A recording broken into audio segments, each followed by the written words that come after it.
Hello and welcome. Welcome back to another video. This is Advocate Shaukat Mir, and we are continuing the court-related knowledge of legal assistant in Jammu and Kashmir High Court. So this is our third lecture. और कल हम supreme court पढ़ रहे थे और उस supreme court का एक पार्ट जो है वो हमारा रह गया था. आज हम उसको भी साथ में कंप्लीट करेंगे और साथ साथ हाई कोर्ट स्टार्ट कर देंगे. हाई कोर्ट का जो मेन टॉपिक है जो पॉलिटी के साथ भी कहीं ना कहीं टच होता है उसको पढ़ेंगे. और उसके बाद हम हाई कोर्ट के जो इम्पोर्टेंट पर्सन्स होते हैं, ठीक है, जैसे क्लर्क्स हो गए, ठीक है, जो इम्पोर्टेंट ऑफिसर्स हैं हाई कोर्ट के, वो सारे भी पढ़ेंगे. लेकिन सबसे पहले हमें हाई कोर्ट के बारे में जानना है कि हाई कोर्ट में कैसे जजेस अपॉइंट होते हैं, कितने जजेस होते हैं, क्या सिस्टम होता है, कौन चीफ जस्टिस होता है, वो सारी चीजें, मतलब हाई कोर्ट की जनरल नॉलेज पहले हमने लेनी है.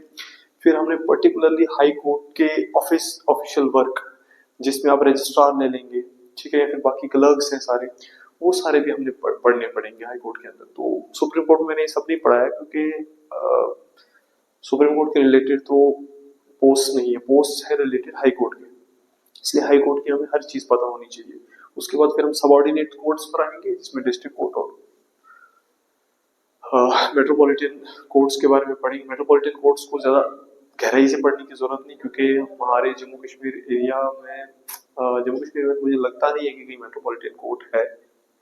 शायद जम्मू या श्रीनगर में हो सकती है. I am not very much confident about the thing I am disclosing, but मैं ये कहूंगा कि उसके अलावा हमें ज्यादा जोर देना पड़ेगा जो डिस्ट्रिक्ट कोर्ट है उसके अंदर जो आते हैं डिस्ट्रिक्ट सेशंस कोर्ट के अंदर, ठीक है जी, उस पर हम ज्यादा जोर देंगे. तो आज शुरू करते हैं हम. कल वाला जो हमारा टॉपिक थोड़ा सा रह गया था उससे, फिर उसके बाद हम अपने मेन टॉपिक पर चलेंगे जो आज का हमारा असली टॉपिक है. Article 146 of Indian constitution says officers and servants and expenses of the supreme court. ठीक है जी, सुप्रीम कोर्ट में कौन कौन से ऑफिसर्स होते हैं, कौन कौन से तरीके की नौकरियां होती हैं, कौन कौन से लोग जो नौकरी करते हैं सुप्रीम कोर्ट में, और क्या क्या अखराजात खर्चे जो सुप्रीम कोर्ट के खर्चे हैं, जो सुप्रीम कोर्ट के को चलाने के लिए खर्चा होता है, उस सारे खर्चे को कहां से किस फंड से मैनेज किया जाता है वो पढ़ेंगे. ठीक है, पहला आ जाता है appointment of the officers and servant of the supreme court shall be made by the chief justice of India और सच अदर जजेस और officers of the court as he be direct. देखिए, ऑफिसर्स या सर्वेंट्स जो होते हैं, मतलब जो सुप्रीम कोर्ट में छोटे छोटे नौकर होते हैं, सर्वेंट्स होते हैं, ठीक है जी, नौकरी जो करते हैं, उसमें आप ले लीजिए, मान लीजिए पुकारा लगाने वाला कोई है, क्लर्क है, ठीक है जी, छोटे छोटे जो होते हैं.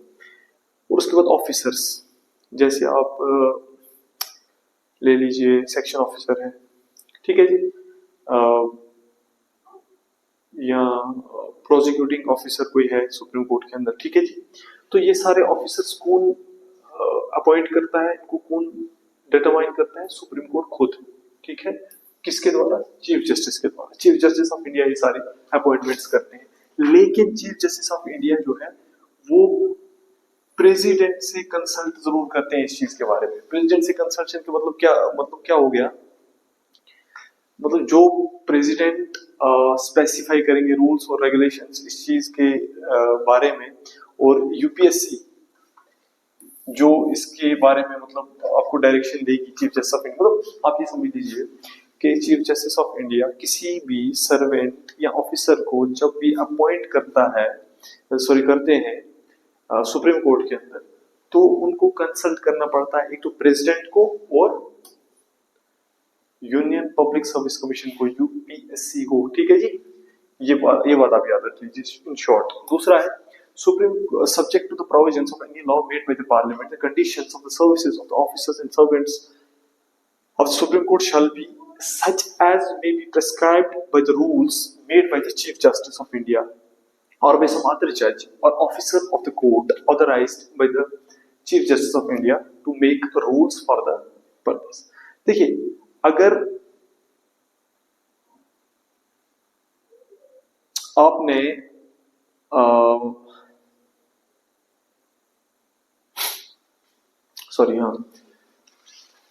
अगर चीफ जस्टिस ऑफ इंडिया ने सुप्रीम कोर्ट के अंदर किसी भी जज को या ऑफिसर को ऑथराइज करने को काम करने के लिए, ठीक है जी। तो उनको अथॉरिटी देने से पहले चीफ जस्टिस ऑफ इंडिया को प्रोविजंस, जो पार्लियामेंट में प्रोविजंस बनाए हैं, जो लॉ बनाए हैं, कानून बनाए हैं और कंडीशन सेट की है, उन कंडीशंस को देखना पड़ेगा। उनके दायरे के अंदर रहकर चीफ जस्टिस ऑफ इंडिया क्या कर सकते हैं, किसी भी जज को या ऑफिसर को अथॉरिटी दे सकते हैं, ठीक है, कोई काम करने की अथॉरिटी दे सकते हैं, ठीक है जी।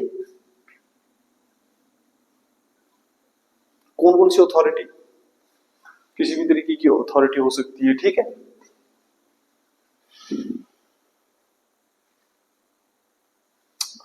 उसके बाद आ जाते हैं एडमिनिस्ट्रेटिव एक्सपेंसेस की तरफ। एडमिनिस्ट्रेटिव एक्सपेंसेस क्या हो गया कि जब सुप्रीम कोर्ट काम करता है तो उसके काम करने में उसकी एडमिनिस्ट्रेशन जो अंदर लगी हुई है, पूरे ऑफिसर्स का जो पूरा ग्रुप है या फिर उसके वर्कर्स का जो ग्रुप है, तो उनके जो अखराजात हैं, खर्चे हैं, उनकी तनख्वाहें वगैरह हैं, वो सारी कहाँ से आएंगी, वो सारी आएंगी कंसोलिडेटेड फंड ऑफ इंडिया से, ठीक है, कंसोलिडेटेड फंड ऑफ इंडिया से। अब ये कंसोलिडेटेड फंड ऑफ इंडिया क्या होता है, देखिए मेनली हम तीन फंड्स की बात करते हैं, कंटिजेंसी फंड,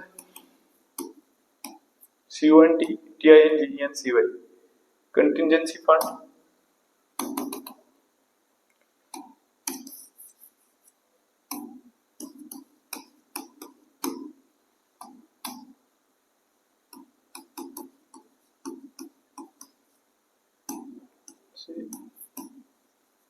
फंड और कंसोलिडेटेड फंड।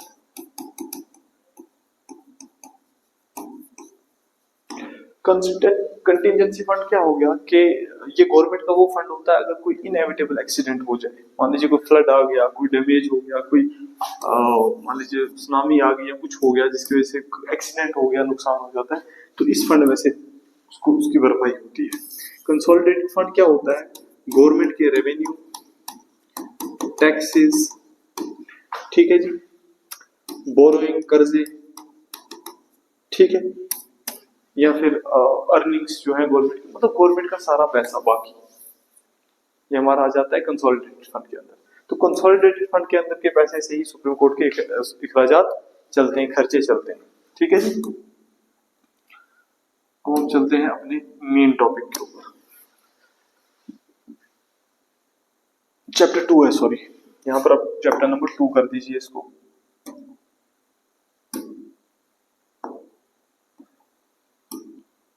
चैप्टर नंबर 2,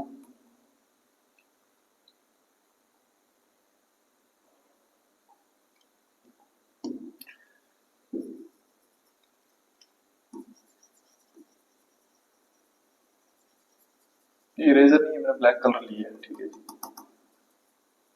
इसको कुछ इरेजर समझता हूँ। चैप्टर नंबर क्या है, 2, HIGH, high court,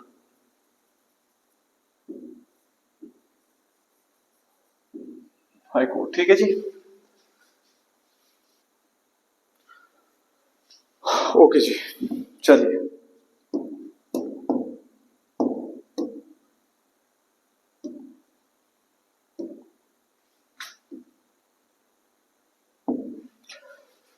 high court, article 214 से 231 पार्ट 6 के अंदर हमारा क्या आ जाता है, हाई कोर्ट, मतलब हिंदुस्तान के जितने भी हाई कोर्ट। याद रखना एक और चीज, हिंदुस्तान के अंदर 25 हाई कोर्ट्स हैं, 25 हाई कोर्ट्स हैं, याद रखना, 25 हाई कोर्ट्स हैं हिंदुस्तान के अंदर, इस चीज को अच्छे से ध्यान में रखना है, ठीक है जी। 25 हाई कोर्ट्स हैं हिंदुस्तान के अंदर, ठीक है। आर्टिकल 214 क्या कहता है, आर्टिकल 214 क्या कहता है कि हाई कोर्ट, हर स्टेट का एक हाई कोर्ट होना चाहिए, ठीक है। एक और चीज देख लीजिए, किसी एक स्टेट या स्टेट्स के लिए एक ही हाई कोर्ट भी हो सकता है। आर्टिकल 214 कहता है कि हर स्टेट के लिए हाई कोर्ट होना चाहिए, लेकिन कॉन्स्टिट्यूशन के ही प्रोविजंस कहते हैं कि एक हाई कोर्ट 2 या 2 से ज्यादा स्टेट्स का भी हो सकता है। Common high court, common high court article 231 है शायद से, कॉमन हाई कोर्ट फॉर 2 और मोर स्टेट्स। अब इसको कंफर्म कर लीजिए, आर्टिकल 231 है या 222 है, मेरे ख्याल से 231 आर्टिकल ही ये कहता है कि कॉमन हाई कोर्ट हो सकता है एक या एक से ज्यादा स्टेट का, ठीक है जी। कॉम्पोजिशन एंड अपॉइंटमेंट, कंपोजिशन मतलब हाई कोर्ट में बैठेगा कौन कौन, जजेस कौन कौन होंगे, ठीक है जी, कौन क्या क्या जज होंगे, और अपॉइंटमेंट, इनकी अपॉइंटमेंट कौन करता है। कंपोजिशन में क्या आ जाता है, every high court whether exclusive और कॉमन कंसिस्ट, एक्सक्लूसिव मतलब एक स्टेट का एक हाई कोर्ट, ठीक है जी, कॉमन मतलब दो स्टेट्स का भी एक हाई कोर्ट हो सकता है, इसलिए कॉमन कह दिया, ठीक है जी। एवरी हाई कोर्ट एक्सक्लूसिव और common consist of chief justice and other जजेस, ठीक है जी। अब आपके लिए एक सवाल छोड़ के जाता हूं, जे एंड के हाई कोर्ट में करंटली चीफ जस्टिस प्लस इनके साथ और कितने जजेस हैं, ये कल आपने सर्च करके लाना है। और इस वक्त जो chief justice of J and के हैं उनका नाम है ताशी रावस्तान, ठीक है जी। और वो एक ऐसे चीफ जस्टिस हैं जो currently in past acting chief justice भी थे, ठीक है जी, याद रखिएगा। ताशी रावस्तान पहले एक्टिंग चीफ जस्टिस रहे, फिर चीफ जस्टिस आए। बेसिकली वो पहले एक्टिंग चीफ जस्टिस बने, फिर मागरे साहब जज बने चीफ जस्टिस, मतलब पहले वो एक्टिंग चीफ जस्टिस रहे कुछ टाइम के लिए पंकज मित्तल साहब के बाद, फिर मागरे साहब आए, ठीक है, फिर उसके बाद फिर ताशी रावस्तान एक्टिंग चीफ जस्टिस बने, नहीं sorry sorry sorry, Pankaj Mittal के बाद मागरे साहब बने, मागरे साहब के बाद ताशी रावस्तान जी एक्टिंग चीफ जस्टिस बने, फिर उसके बाद कोटेश्वर सिंह आई थिंक नाम है उनका, वो चीफ जस्टिस ऑफ जे के बने, फिर उनके बाद फिर से ताशी रावस्तान जो है वो एक्टिंग चीफ जस्टिस बने, फिर उन्होंने खुद को ही मतलब आगे प्रोसीड किया और वो खुद चीफ जस्टिस ऑफ जे के एंड लद्दाख हाई कोर्ट बन गए, ठीक है जी। लेकिन इनके साथ इस वक्त कितने और जजेस हैं जो काम कर रहे हैं हमारे हाई कोर्ट के अंदर, वो आपने बताना है, ठीक है जी। चीफ जस्टिस और अदर जजेस होते हैं एज प्रेसिडेंट में time to time deem necessary to appoint, जितनों को भी बाकी प्रेसिडेंट अपॉइंट करेंगे time to time. Thus the constitution does not specify the strength of the high court and leaves it to the discretion of the president. Accordingly the president determines the strength of the high court from time to time depending upon its workload. जितना workload होगा उसके हिसाब से president जो है time to time बताते रहते हैं या फिर टाइम टू टाइम डिसाइड करते रहते हैं कि किस हाई कोर्ट में कितने जजेस होने चाहिए। तो ये डिस्क्रिप्शन किसके पास है, ये पावर किसके पास है, ये है हाई कोर्ट के जज के पास, ठीक है जी। नेक्स्ट आ जाता है हमारे पास अपॉइंटमेंट ऑफ जजेस। जजेस को अपॉइंट कौन करता है हाई कोर्ट के अंदर, प्रेसिडेंट करते हैं। इतनी सी चीज याद रखनी है, ज्यादा फालतू का दिमाग खर्च नहीं करना है। The chief justice is appointed by the president after the consultation with the chief justice of India. याद रखना, जो चीफ जस्टिस हैं किसी भी हाई कोर्ट की, उनको अपॉइंट किया जाता है प्रेसिडेंट द्वारा, लेकिन उनको पहले कंसल्टेशन लेनी पड़ती है चीफ जस्टिस ऑफ इंडिया के साथ, और उस स्टेट के गवर्नर से भी कंसल्ट करना पड़ता है, क्या ये बंदा जिसको हम चीफ जस्टिस अपॉइंट कर रहे हैं पर्टिकुलर हाई कोर्ट का, क्या ये बिफिटिंग है नहीं। अगर कोई मतलब कोई हाई कोर्ट है जो 2 या 2 से ज्यादा स्टेट्स के ऊपर क्या बनता है, मतलब उसकी डिस्क्रिप्शन है, ठीक है जी। जो हाई कोर्ट 2 या 2 से ज्यादा, जो हाई कोर्ट 2 या 2 से ज्यादा स्टेट्स के ऊपर डिस्क्रिप्शन रखता है, तो उस हालत में चीफ जस्टिस ऑफ उस हाई कोर्ट के चीफ जस्टिस से तो प्रेसिडेंट कंसल्ट करेंगे ही करेंगे, लेकिन जितने भी स्टेट्स के ऊपर वो हाई कोर्ट डिस्क्रिप्शन रखता है उन सारी स्टेट्स के गवर्नर से भी चीफ जस्टिस को प्रेसिडेंट को कंसल्ट करना पड़ेगा, ठीक है जी, वहां पर जज अपॉइंट करने के लिए।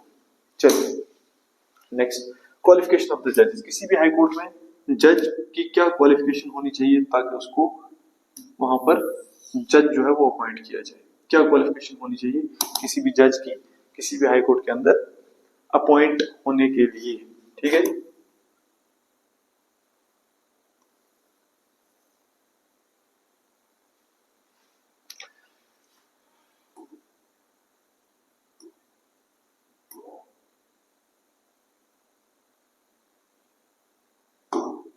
चलिए, सबसे पहले वो इंडिया का सिटीजन होना चाहिए, दूसरा वो जुडिशियल ऑफिसर होना चाहिए इंडिया की टेरिटरी में 10 साल तक किसी भी कोर्ट में, मतलब वो हिंदुस्तान की किसी भी सबऑर्डिनेट हाई कोर्ट को छोड़कर सबऑर्डिनेट कोर्ट में, किसी भी सबऑर्डिनेट कोर्ट में 10 साल के लिए एज अ जज काम किया हुआ होना चाहिए, ठीक है। हिंदुस्तान के किसी भी हाई कोर्ट में, सॉरी लोअर कोर्ट में वो एज ए जज 10 साल तक काम किया हुआ होना चाहिए उसने, ठीक है। या वो हाई कोर्ट का वकील होना चाहिए 10 साल से, मतलब 10 साल उसने हाई कोर्ट में वकालत की होनी चाहिए। इन तीनों में से कोई एक चीज, मतलब इन दोनों में से अगर कोई एक चीज भी उसके पास है, वो सिटीजन ऑफ इंडिया है, तो उसको हम किसी भी हाई कोर्ट का जज बना सकते हैं। A person appointed as a judge of the High Court before entering upon his office has to make and subscribe an oath and affirmation before the governor of the state or some person appointed by him. For this purpose, in his oath, a judge of the High Court swears as under. देखिए, यहाँ एक difference आ गया। हर चीज president कर रहे थे, लेकिन कसम कौन खिला रहा है किसी जज को? ओथ कौन दिलवा रहा है? गवर्नर।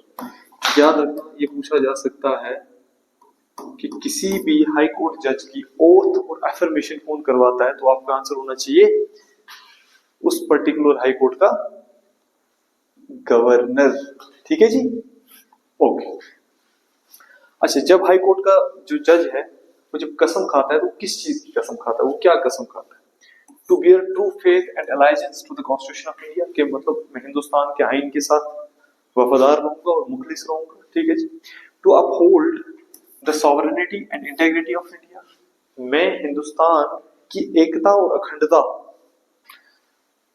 के लिए काम करूंगा। और अखंडता मतलब यहाँ पर सॉवरेनिटी का मतलब होता है खुद मुख्तारी। क्या?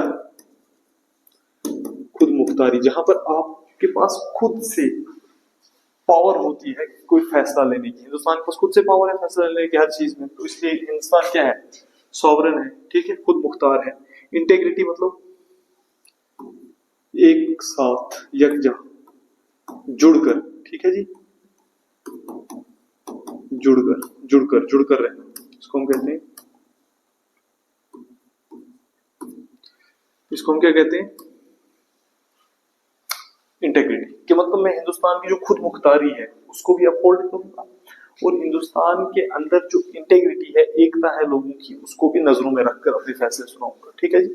To duly and faithfully and to the best of his ability, knowledge and judgment perform the duties of the office without fear और फेवर, अफेक्शन और इल विल, के मैं पूरी ईमानदारी के साथ और मेरी जितनी काबिलियत है, अपनी काबिलियत का सबसे बेहतरीन हिस्सा मैं लगाऊंगा, और अपनी जहानियत का, अपनी नॉलेज का सबसे बेहतरीन हिस्सा लगाऊंगा, और सबसे बेहतरीन जजमेंट दूंगा हर केस की, ठीक है। और मैं किसी से डरूंगा नहीं, ना ही मैं किसी को फेवर करूंगा, मतलब किसी का साथ दूंगा, ठीक है, मतलब गलत तरीके से ना किसी के बारे में मतलब फैसला दूंगा किसी के हक में, ना किसी के खिलाफ, ठीक है।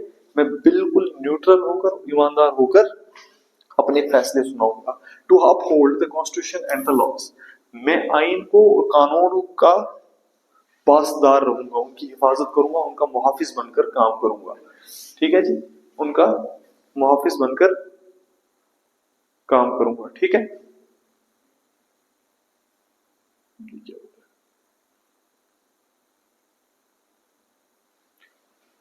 ओके जी, फिर आ जाता है salaries and allowances. Salaries and allowances मतलब तनख्वाहें और जो बाकी सर्विस है जजेस को जो मिलती है। Salaries, allowances, privileges, leave, pension, हर चीज पिछली वीडियो में बता चुका हूँ, ठीक है। ये सारी जो हाई कोर्ट जज है, इसको कौन डिटरमाइन करेगा? पार्लियामेंट। यहाँ भी पार्लियामेंट डिटरमाइन करेंगे, ठीक है जी, सारा कुछ। They can not be varied for their disadvantage there, मतलब उनको बस फाइनेंशियल इमरजेंसी के अलावा उनकी इन चीजों में कभी कमी या ज्यादती नहीं होगी, ठीक है। जैसे पार्लियामेंट बताएगा वैसे ही करना है, वैसी सैलरी देनी, वैसे अलाउंस देने, वैसे प्रिविलेज देने, वैसे लीव देनी, वैसे पेंशन देनी है, ठीक है। लेकिन अगर फाइनेंशियल इमरजेंसी आए तो उनकी तनख्वाहों में कटौती हो सकती है। Chief justice salary of the chief justice was increased from 90,000 to 2,50,000 per month, as that of the judges from 80,000 to 2.25 lakh per month in 2018। 2018 में हाई कोर्ट जजेस की जो तनख्वाह है उसको बढ़ा दिया गया था। चीफ जस्टिस की तनख्वाह पहले 90,000 होती थी, लेकिन 2.5 लाख कर दी गई थी 2018 में। और बाकी जो जजेस होते हैं हाई कोर्ट के अंदर, उनकी पहले 80,000 तनख्वाह थी, लेकिन फिर 2,25,000 कर दी गई। They are also paid Sumptuous allowances and provided with free accommodation and facilities like medical, car, telephone, etc. The retired Chief Justice and judges are entitled to 50% of their last term salary as monthly pension. ठीक है जी। तो उनके उसके अलावा उनको free रहने जाने की सुविधाएं दी जाती हैं। ठीक है जी। और medical facilities free, car facilities free, telephone facilities free. ठीक है जी, हर चीज फ्री मिलती है।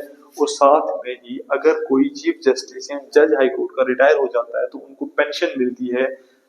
कितनी पेंशन मिलती है? जितनी उन्होंने लास्ट में, मतलब अपने रिटायरमेंट के लास्ट मंथ में जितनी उन्होंने सैलरी विड्रॉ की होती है पर मंथ, उसका 50% उनको क्या मिलता है? पेंशन मिलता है, पेंशन मिलता है। ठीक है जी।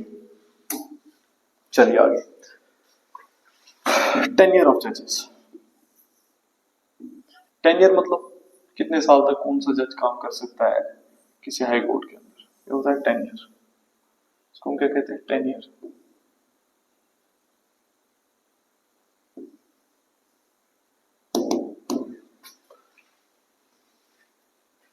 Okay.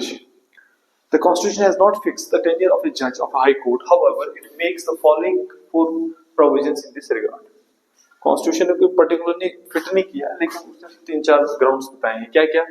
कि जब भी किसी हाई कोर्ट जज की या चीफ जस्टिस की एज 62 इयर्स हो जाएगी, याद रखना सुप्रीम कोर्ट के केस में 65 इयर्स है एज, बार बार बता रहा हूँ, उसको याद रखना है। ठीक है जी। जब भी किसी हाई कोर्ट जज की एज 62 इयर्स हो जाएगी, चाहे वो चीफ जस्टिस हो या हाई कोर्ट जज हो, तो उसको रिटायरमेंट दे दी जाती है। ठीक है, एक तो ये मसला हो गया। दूसरा, कोई जज रिजाइन करके भी जा सकता है, अपनी पोस्ट खाली करेगा। किसी को रिमूव भी किया जा सकता है, मतलब इम्पीच किया जा सकता है। कैसे किया जाता है यहाँ पढ़ेंगे। ठीक है।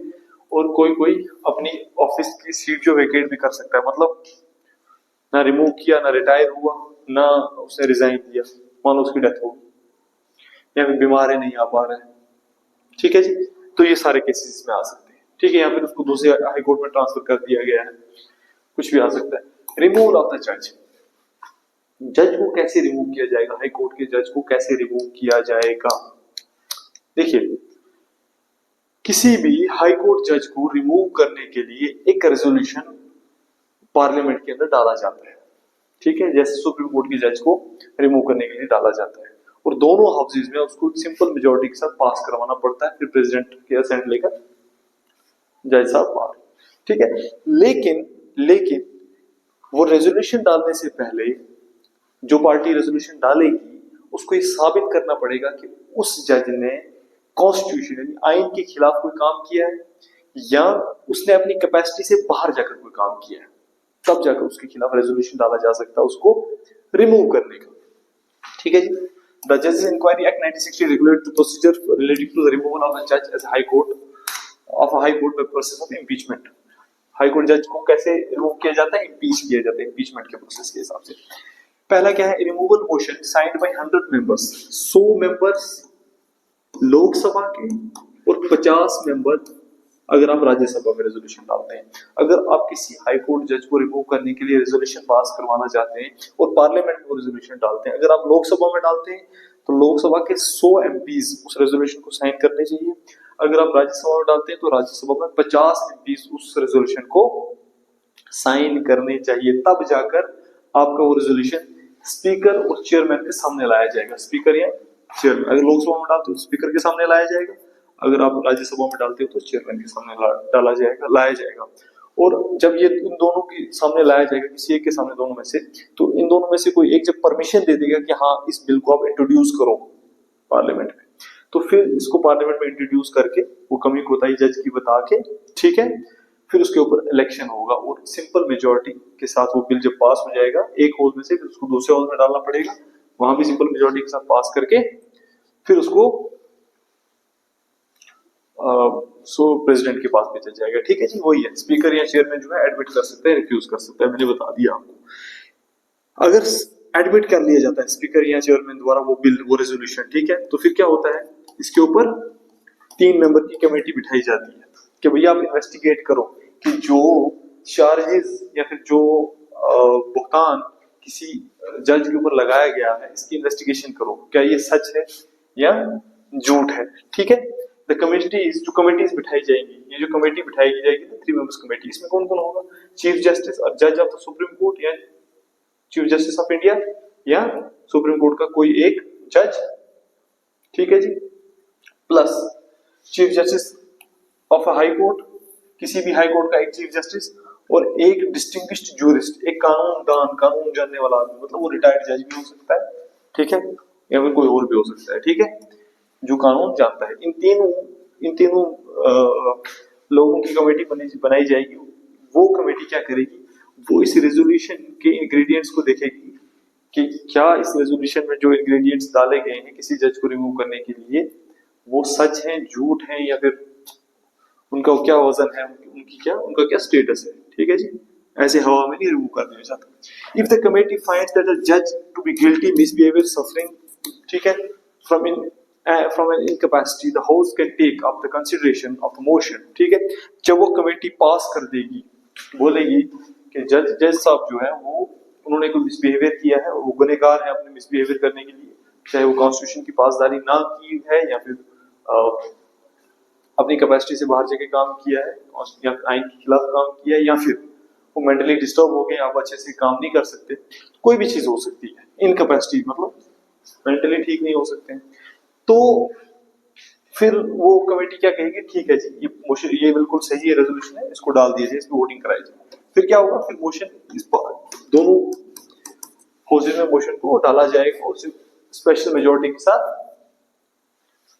पास किया जाएगा। सिंपल नहीं, सॉरी, स्पेशल मेजोरिटी के साथ, स्पेशल मेजोरिटी को 2/3 मेजोरिटी के साथ दोनों हाउसेज में पास कर दिया जाएगा, ठीक है। फिर फाइनली प्रेसिडेंट के पास दिया जाएगा और प्रेसिडेंट उसके ऊपर मोहर लगाएंगे और जज को रिमूव कर देंगे, ठीक है जी।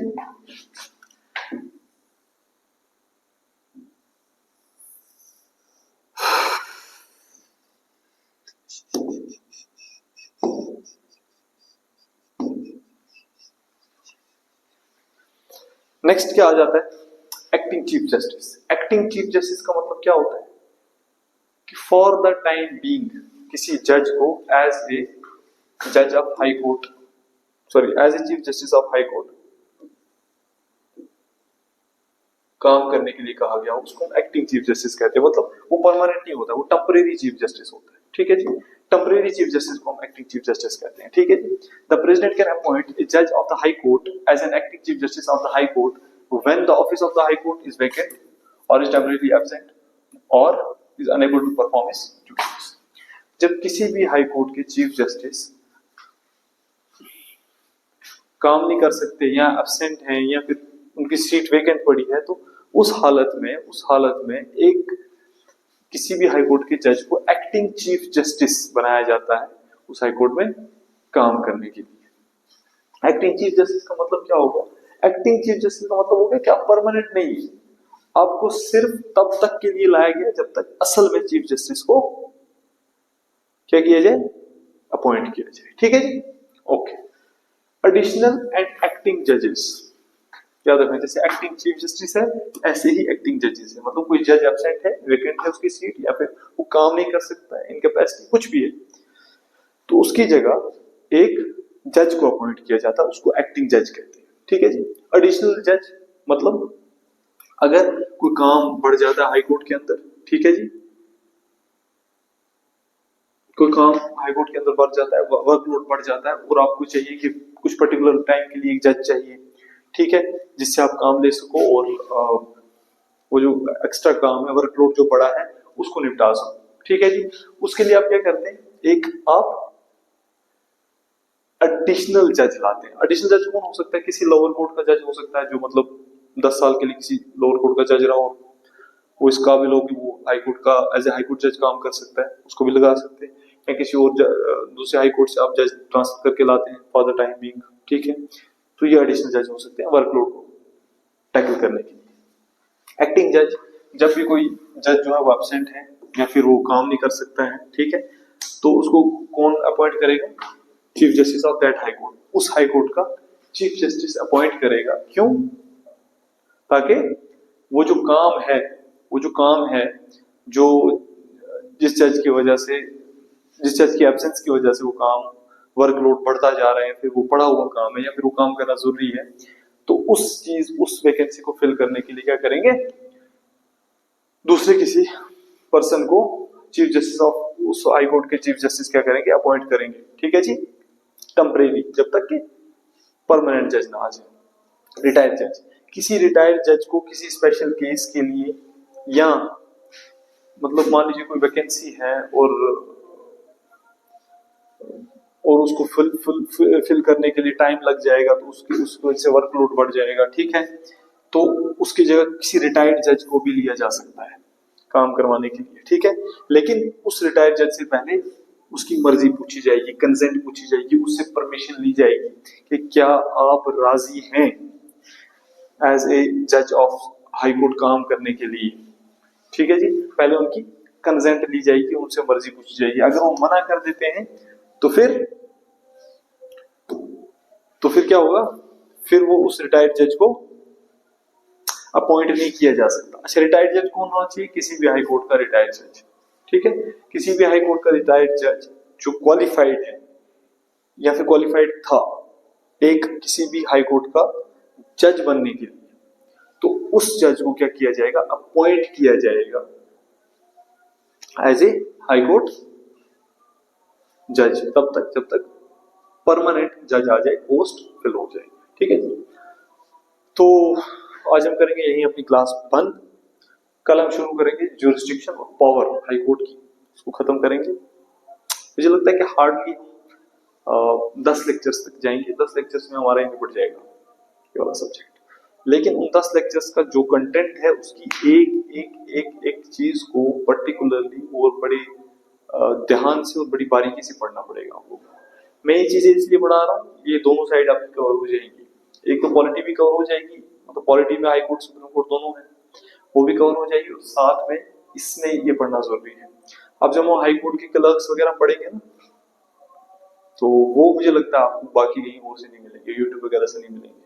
तो फिर आपको पता चलेगा कि डिफरेंस क्या है। अभी तो आपको लग रहा होगा ये तो पॉलिटी पढ़ा रहे हैं, इसकी क्या है, लेकिन बेटा ये पढ़ना जरूरी है, ये बेसिक है, यहाँ से पूछा जाएगा। ये आपके पॉलिटी का भी पार्ट है और ये आपके ये जो पर्टिकुलर सिलेबस है जूनियर असिस्टेंट का, इसका भी पार्ट है, ये दोनों के लिए जरूरी है। सो इसी के साथ आज की क्लास करते हैं एंड, खत्म। मुझे दीजिए इजाजत, आपका मेजबान नहीं, आपका teacher. I'm a tutor and you are tutees. So thank you, thanks a lot, goodbye, take care.